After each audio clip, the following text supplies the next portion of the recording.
D'abord, l'édito international. Bonjour Vincent Hervouette.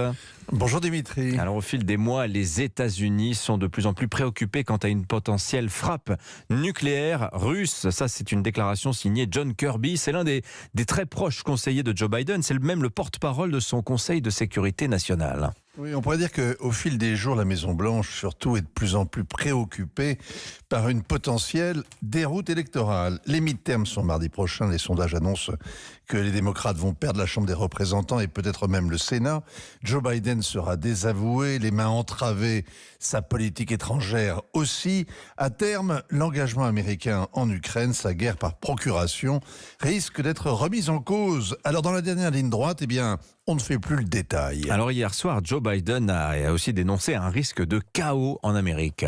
Oui, il tente de faire du scrutin un vote anti-Trump, alors que c'est d'habitude un référendum contre le président en place, auquel on fait payer les déceptions accumulées depuis 2 ans. Il dit aussi que la démocratie est en danger, c'est-à-dire le droit à l'avortement. Sur l'inflation, il se défausse sur les pétroliers qui font des profits faramineux et injustifiés.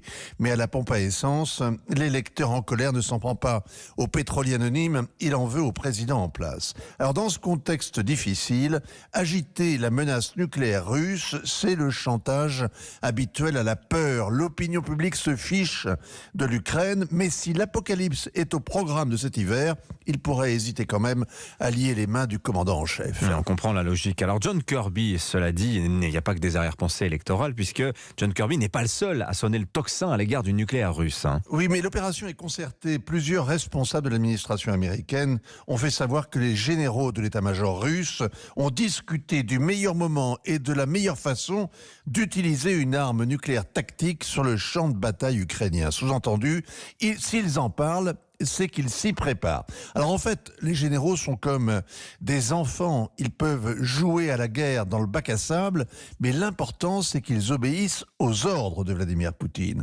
Et d'ailleurs, ces renseignements alarmistes sont dépassés. Dimanche, il y a 10 jours, le ministre de la Défense, Sergei Shoigu, a appelé ses homologues américains, britanniques, français, les 3 puissances nucléaires au sein de l'OTAN. Il y a eu aussi joint le Turc, qui n'a pas la bombe, pas encore, mais qui joue un rôle de médiateur. Et à tous, il a parlé d'une bombe sale en accusant Kiev de préparer une provocation nucléaire.